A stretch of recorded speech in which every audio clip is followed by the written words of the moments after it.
नमस्कार साथियों, good evening. आप कैसे हैं? उम्मीद कर रहा हूं कि आपकी तैयारी बढ़िया चल रही होगी। आज अपने एक नया राजवंश गुर्जर प्रतिहार राजवंश प्रारंभ करेंगे, जो कि एक महत्वपूर्ण राजवंश है और हर एग्जाम में इसका कोई ना कोई प्रश्न जरूर आता है। चाहे वह आरएस प्री का हो, आरएस मेंस का एग्जाम हो, असिस्टेंट प्रोफेसर हो, ईओ आरओ हो, थर्ड ग्रेड हो, सेकेंड ग्रेड हो, रीट हो, हर जो भी सीईटी है, सेट की जो परीक्षा, हर दृष्टिकोण से ये महत्वपूर्ण बिंदु है और इसकी विषय वस्तु काफ़ी फैली हुई है। किंतु मैंने एक प्रयास करते हुए, एक नया प्रयास करते हुए इसकी विषय वस्तु को बहुत ही लिमिटेड करने का प्रयास किया है। तो अब आपका अधिक समय नहीं लेते अपने वीडियो प्रारंभ करेंगे। अपने बात कर लेते हैं गुर्जर प्रतिहार वंश की। सबसे पहले हमें पता होना चाहिए कि प्रतिहार शब्द का अर्थ क्या होता है। प्रतिहार शब्द का अर्थ होता है द्वारपाल। प्रतिहार शब्द का क्या अर्थ होता है? द्वारपाल। अरब आक्रमणकारियों से भारत की रक्षा की। गुर्जर प्रतिहारों ने भारत की अरब आक्रमणकारियों से रक्षा की। चाहे वह नागभट्ट प्रथम हो, मिहिर भोज हो, नागभट्ट द्वितीय हो, सभी शासकों ने कहीं ना कहीं अरब आक्रमणकारियों के सामने दीवार के रूप में कार्य किया। प्रतिहार स्वयं को, देखो इंपॉर्टेंट बात है, प्रतिहार स्वयं को लक्ष्मण के वंशज सूर्यवंशी व रघुवंशी के मानते थे।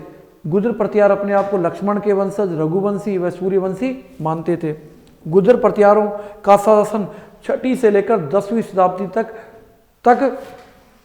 तक रहा। यदि प्रश्न बन जाए कि गुर्जर प्रतिहारों ने कब से कब तक राज किया, 6वीं शताब्दी से लेकर 10वीं शताब्दी तक इन्होंने राज किया। मंडोर, जोधपुर में भीनमाल आदि इनके राज्य के प्रारंभिक क्षेत्र थे, जहां इन्होंने अपना आधिपत्य स्थापित किया। उसके बाद इन्होंने उज्जैन शाखा भी स्थापित की, कन्नौज पर भी अधिकार किया। ठीक है। गुर्जर प्रतिहारों ने लगभग 200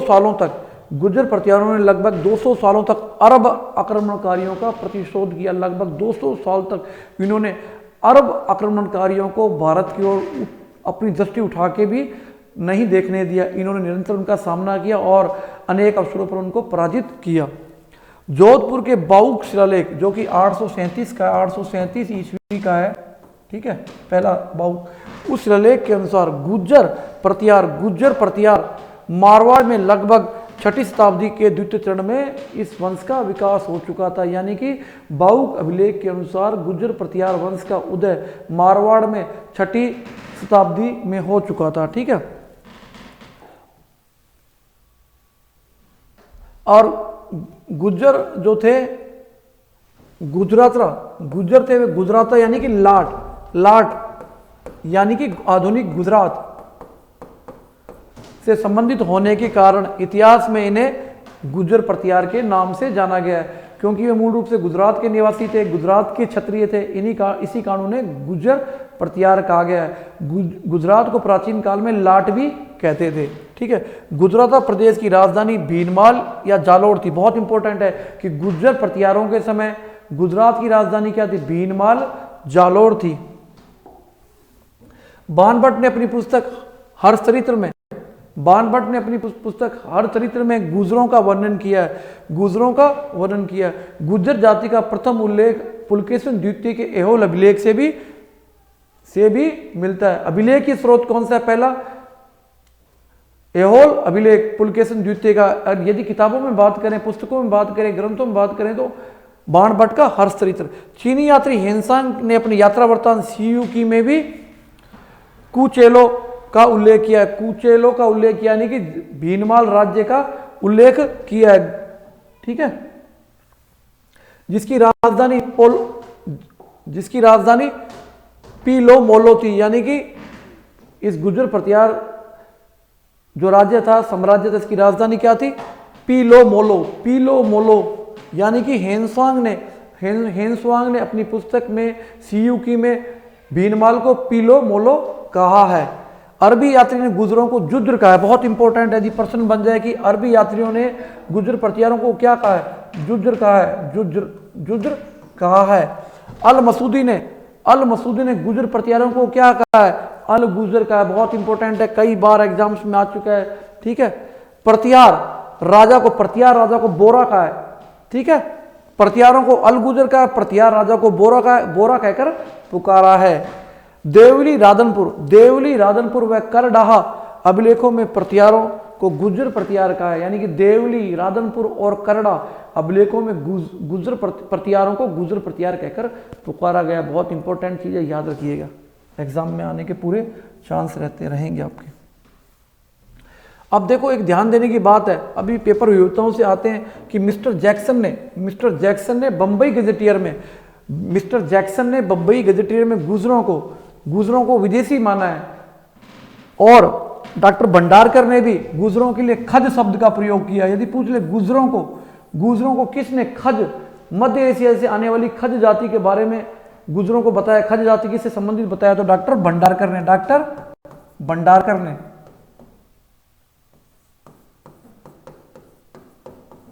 ठीक है, जैक्सन ने बताया कि गुर्जर विदेशी थे, तो उन्होंने बंबई गजेटियर में इस बात का उल्लेख किया। जॉर्ज कैनेडी ने गुर्जर प्रतिहारों को ईरानी मूल का बताया। यदि प्रश्न बन जाए कि गुर्जर प्रतिहारों को ईरानी मूल का किसने बताया, तो जॉर्ज कैनेडी ने इन्हें ईरानी मूल का बताया। स्मिथ स्टैनफोनो ने गुर्जर प्रतिहारों को हूणवंशी कहा है। क्या कहा है? हूणवंशी कहा है। यदि प्रश्न बन जाए हूणवंशी किसने कहा, स्टैनफोनो ने कहा, स्मिथ स्टैनफोनो ने उन्हें हूणवंशी कहा गुर्जर प्रतिहारों को। ठीक है, मुर्नोद नैन्सी ने मारवाड़ परगनारी विगत, बहुत इंपॉर्टेंट है, मुर्नोद नैन्सी की जो ख्यात है मारवाड़ परगनारी विगत, इसमें गुर्जर प्रतिहारों के 26 शाखाओं का उल्लेख किया गया। कितने? 26 शाखाओं का, 26 शाखाओं का। यदि पूछ ले किस पुस्तक में गुर्जर प्रतिहारों की 26 शाखाओं का उल्लेख किया गया, तो मुर्नोद नैन्सी मारवाड़ परगनारी विगत। गुर्जर प्रतिहार, अब हम बात कर लेते हैं मंडोर व भीनमाल की। गुर्जर प्रतिहारों की कुल देवी कौन सी थी? चामुंडा देवी। कौन सी थी? चामुंडा देवी। मंडोर शाखा के संस्थापक कौन थे? रज्जिल थे। यदि मंडोर शाखा के गुर्जर प्रतिहारों की बात की जाए तो कौन थे? रज्जिल। मंडोर शाखा के गुर्जर प्रतिहार वंश का संस्थापक कौन था? नागभट्ट प्रथम था। मंडोर शाखा के यदि पूछ लेगी कौन संस्थापक था, कौन था? नागभट्ट प्रथम। अवंती या उज्जैन, जो अवंती या उज्जैन शाखा की बात कर लेते हैं हम। नागभट्ट प्रथम के समय दूसरी राजधानी के रूप में स्थापित हुई थी उज्जैन। पहली राजधानी कौन सी थी? पहली राजधानी भीनमाल थी। गुर्जरों की पहली राजधानी भीनमाल थी, फिर उज्जैन दूसरी राजधानी बन गई, और कन्नौज पे अधिकार होने के बाद भीनमाल का महत्व बहुत कम हो गया था। कन्नौज शाखा, नागभट्ट द्वितीय ने कन्नौज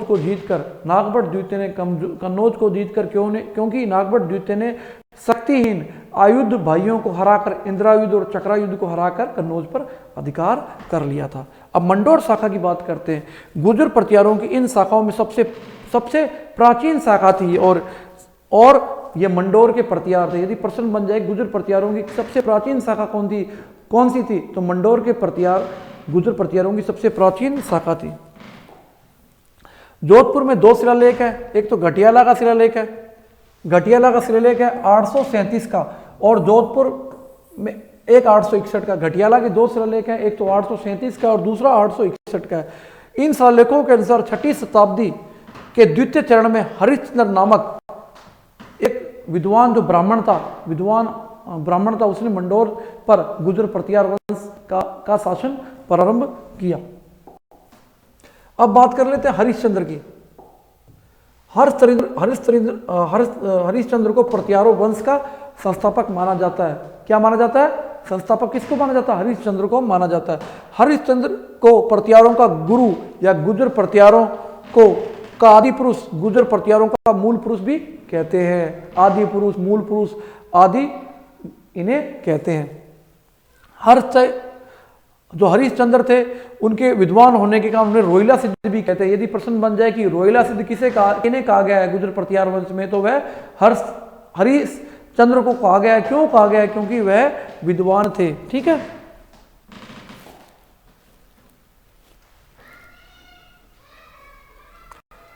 अब हरिश्चंद्र की पत्नियों की बात कर लेते हैं। उनकी एक ब्राह्मण पत्नी थी, एक तो ब्राह्मण पत्नी थी,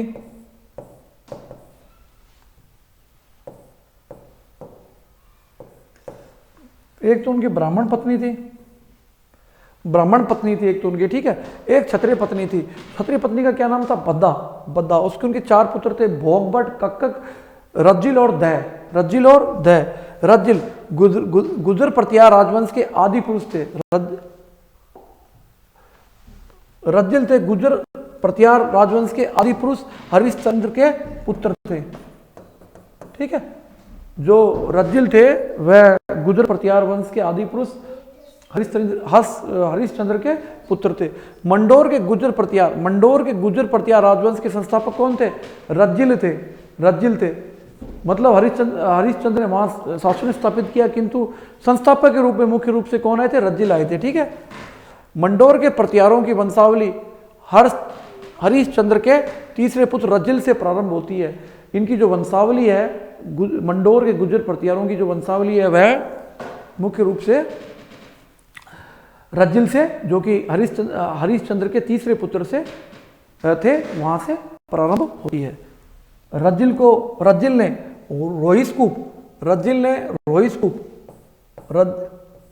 रोहिस्कूप नगर में महामंडलेश्वर महादेव का मंदिर बनवाया। रज्जिल ने रोहिस्कूप नगर में महामंडलेश्वर का एक विशाल मंदिर बनाया। और एक क्वेश्चन आने की संभावना रहती है, किसने रोहिस्कूप नगर में महामंडलेश्वर का मंदिर बनवाया? तो उत्तर क्या होगा साथियों? उत्तर होगा, बिल्कुल आसान उत्तर, रज्जिल ने बनवाया। नरबट की बात कर लेते हैं। रज्जिल के बाद उसका उत्तराधिकारी नरबट मंडोर का शासक बना। नरबट ने रोहिस्कूप नगर में विष्णु मंदिर बनवाया। रोहिस्कूप नगर में महामंडलेश्वर का मंदिर तो बनवाया था, मंदिर रज्जिल ने बनवाया था, और विष्णु मंदिर किसने बनवाया था? नरबट ने बनवाया। नरबट ने पिल्लीपणी की उपाधि धारण की। बहुत इंपॉर्टेंट है कि किस गुर्जर प्रतिहार शासक ने पिल्लीपणी की उपाधि धारण की? पिल्लीपणी की उपाधि धारण की। तो उत्तर क्या होगा? उत्तर होगा नरबट ने, जिसका शाब्दिक अर्थ होता है, यदि पूछ ले पिल्लीपणी का शाब्दिक अर्थ क्या होता है? ब्राह्मण और गुरुओं को संरक्षण देने वाला, उनकी रक्षा करने वाला। चीनी यात्री ह्वेनसांग ने नरबट का उल्लेख पेलोपल्ली नाम से किया। उसे पिल्लीपणी तो कहा है, भारतीय स्रोतों में पिल्लीपणी कहा गया है, किंतु चीनी यात्री ह्वेनसांग ने उसे पेलोपेल्ली के नाम से उल्लेखित किया। किसको? नरबट को। पेलोपेल्ली का अर्थ का शाब्दिक अर्थ होता है ह्वेनसांग के अनुसार साहसिक कार्य करने वाला। नागभट्ट को नाहड़ के नाम से भी जाना जाता है। यदि प्रश्न बढ़ता है किसको नाहड़ के नाम से जाना जाता है, तो नागभट्ट प्रथम को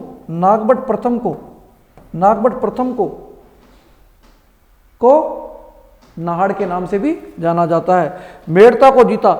मेड़ता का प्राचीन काल में नाम क्या था? मेड़ांतकपुर उनका प्राचीन नाम था। और मंडोर की राजधानी मेड़ता यानी कि मेड़ांतकपुर को बनाया। साथियों, उम्मीद करता हूं कि आपको आज का वीडियो पसंद आया होगा, और आप लगातार मेहनत करते रहिए। मेहनत से आप जो चाहेंगे वो जीवन में पा जाएंगे। बिल्कुल भी विचलित नहीं होना, लगातार मेहनत करते जाना है। आज आप 1 साल मेहनत कर लेंगे, आपका सुनहरा भविष्य बन जाएगा। आपको आने वाले समय में किसी प्रकार के अपने भविष्य को लेकर कोई चिंता नहीं रहेगी, और आप निसंदेह, उम्मीद करता हूँ, मेहनत करेंगे और आने वाले सभी कंपटीशंस को आराम से पास करेंगे।